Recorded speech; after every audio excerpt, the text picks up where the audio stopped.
SCN-27 kedatangan Reza. Maryam telah siap dengan baju yang akan dia kenakan untuk acara tasyakuran.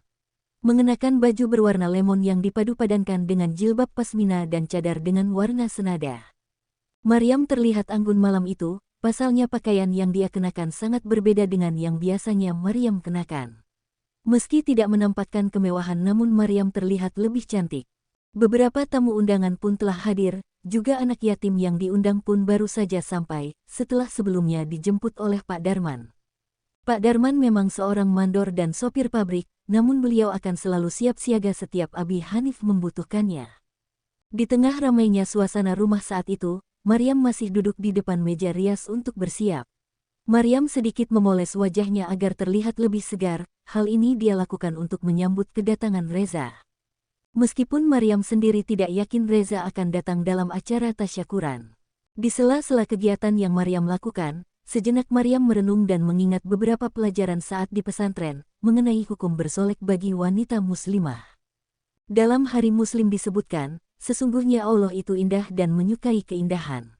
Dalam hadis ini sudah jelas bahwa Allah menyukai umatnya yang mampu menjaga diri, terutama dalam hal kebersihan dan mempercantik diri. Termasuk untuk muslimahnya, apalagi jika ditujukan untuk ibadah. Ayat lain yang menegaskan bahwa Allah SWT tidak melarang umatnya berhias disebutkan dalam surah Al-A'raf ayat 32. Dalam surah tersebut Allah berfirman, katakanlah, siapakah yang mengharamkan perhiasan dari Allah yang telah dikeluarkannya untuk hamba-hambanya dan siapa pulakah yang mengharamkan rezeki yang baik. Katakanlah, semuanya itu disediakan bagi orang-orang yang beriman dalam kehidupan dunia, khusus untuk mereka saja di hari kiamat. Demikianlah kami menjelaskan ayat-ayat itu bagi orang-orang yang mengetahui.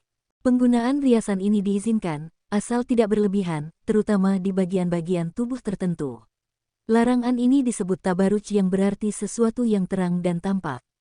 Imam Asy-Syaukani dalam karyanya, Fathul Qadir, berkata, tabaruj adalah dengan seorang wanita menampakkan sebagian dari perhiasan dan kecantikannya yang seharusnya wajib untuk ditutupinya, yang mana dapat memancing syahwat hasrat laki-laki. Hal lain yang perlu diperhatikan ketika berhias adalah masalah aurat. Perlu dipahami mana anggota tubuh yang masuk dalam kategori aurat dan mana yang bukan.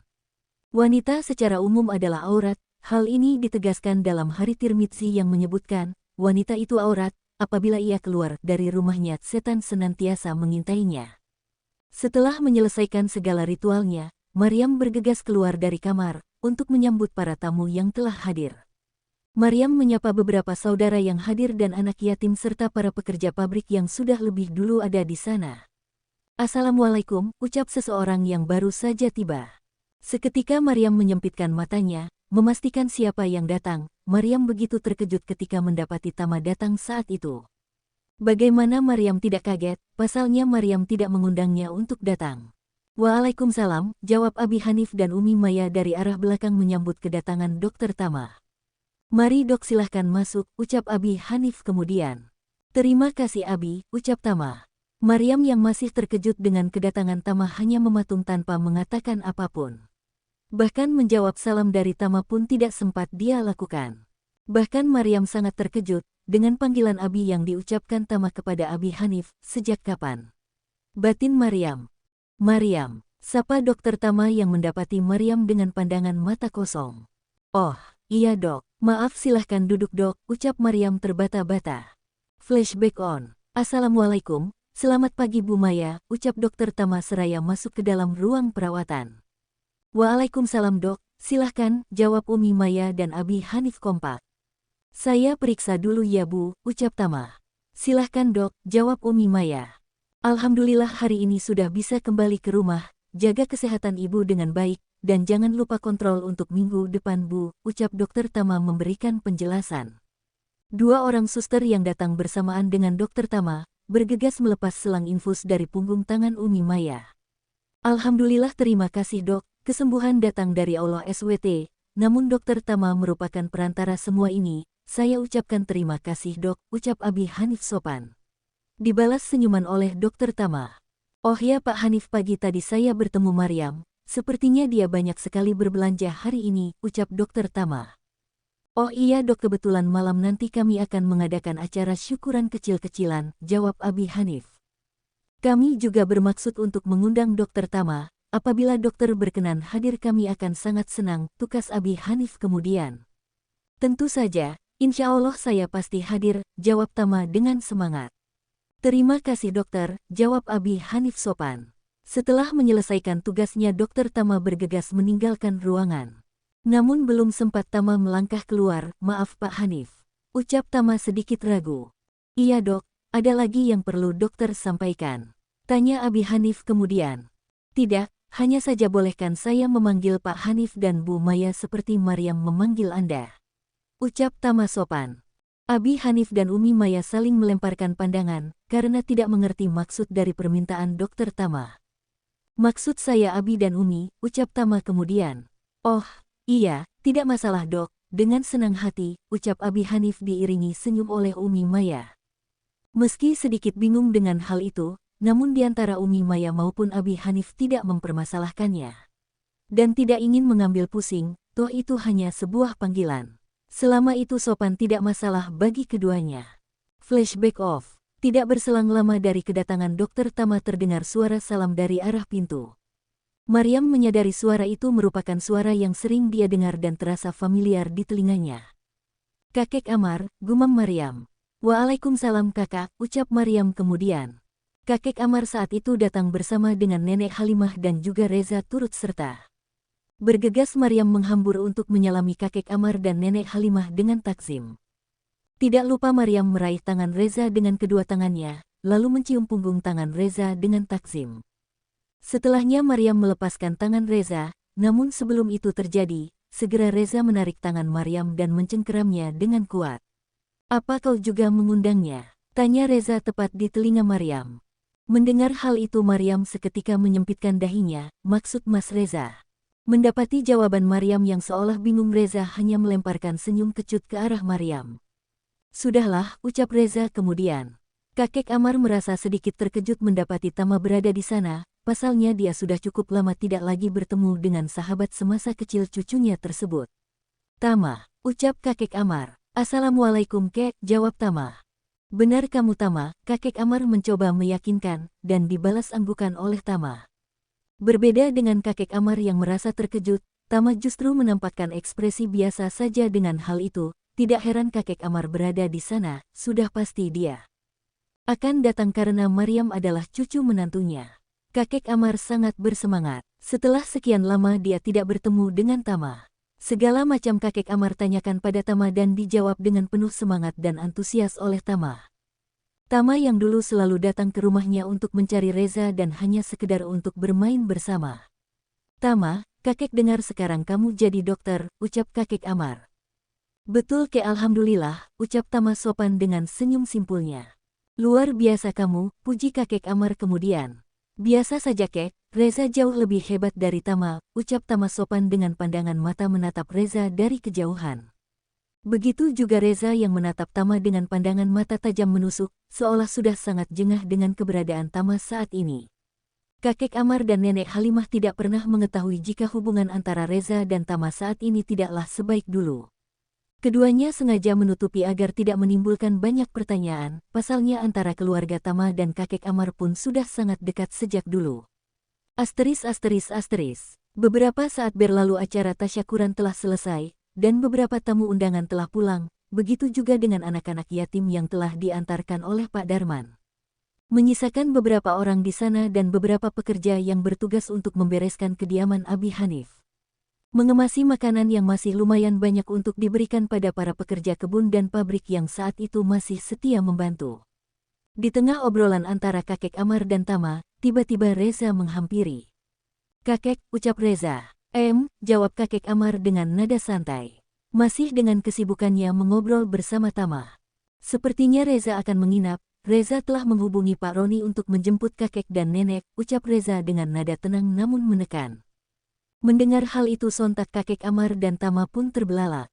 Ada rasa tidak suka pada pancaran wajah Tama, namun hal itu justru membuat hati Reza senang. Sepertinya dia sengaja, batin Tama. Baiklah, memang seharusnya begitu, ucap kakek Amar kemudian.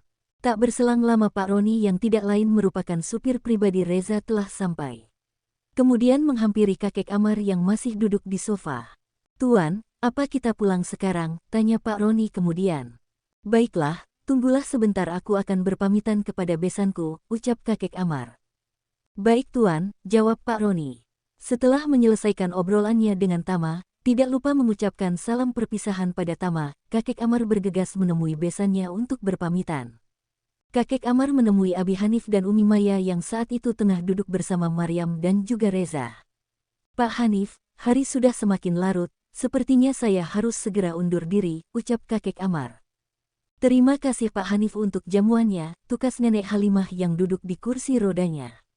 Seketika dibalas senyuman dan anggukan oleh Abi Hanif dan Umi Maya.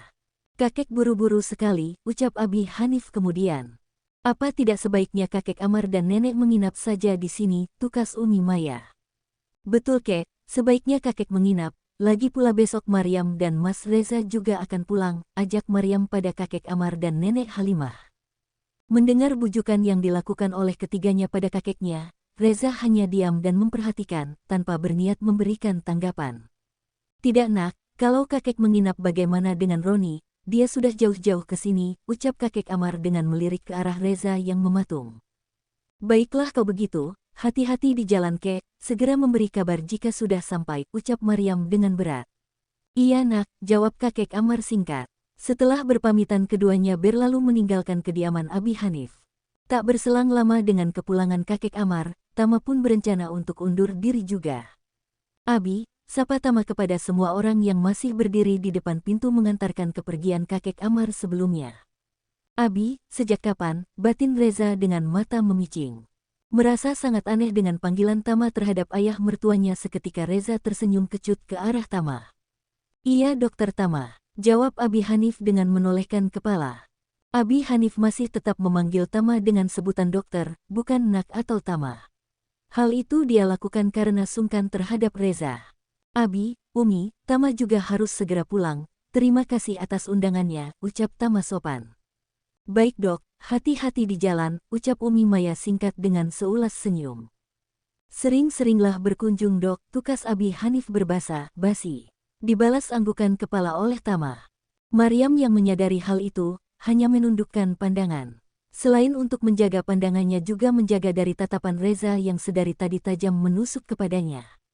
Berbeda dengan Maryam yang merasa sungkan, Reza justru menampakkan ekspresi acuh terhadap sahabat lamanya itu. Assalamualaikum, ucap Tama seraya berlalu dari kediaman Abi Hanif. Waalaikumsalam. Setelah seluruh tamu telah pulang, menyisakan beberapa yang masih tetap dengan pekerjaan sebelumnya, membereskan sisa makanan dan tempat yang telah digunakan. Nak Reza, segera istirahat saja di kamar, ucap Abi Hanif pada Reza. Baik Abi, ucap Reza datar. Betul Maryam, segera ajak suamimu untuk beristirahat, Umi rasa dia sangat lelah, terlihat dari wajahnya yang tidak bersemangat sedari tadi, ucap Umi Maya dengan sedikit berbisik. Maryam bergeming mendengar penuturan uminya, pasalnya Maryam paham jika bukan hanya karena lelah wajahnya seperti itu, namun juga menahan amarah yang entah apa sebabnya. Maryam hanya dapat mempersiapkan diri untuk itu. Dengan hembusan nafas kasar. Baik Umi, jawab Maryam sekenanya. Dengan amarah yang telah memuncak, Reza meraih tangan Maryam dan menggandengnya, menggenggamnya erat dan sedikit menarik paksa. Maryam yang menyadari itu hanya diam dan berusaha tidak menampakkan pada Umi dan abinya. Mas, ucap Maryam pelan, namun Reza justru bergeming dengan anggukan Maryam terhadapnya. Mas, sakit mas tangan Maryam, ucap Maryam pelan dengan nada memekik. Reza yang tetap acuh terhadap Maryam dan tidak menghiraukan cengkraman tangannya kepada Maryam begitu kuat. Setelah beberapa saat keduanya sampai di dalam kamar Maryam. Reza menghempaskan kasar tangan Maryam, hal itu membuat Maryam sedikit terhuyung, namun seketika Maryam dapat mengatur keseimbangan tubuhnya. Reza dan segera menutup pintu dan menguncinya dari dalam. Sejenak kedua tatapan itu beradu bagai sedang berkomunikasi melalui telepati. Jelaskan, ucap Reza pelan namun menekan dengan sorot mata tajam yang sangat menusuk. Maksud Mas Reza apa? Jawab Maryam tenang. Maryam merasa tidak ada yang perlu dijelaskan dan dia klarifikasi pada Reza. Kau jelaskan atau akau yang akan mengatakan? Tanya Reza kemudian.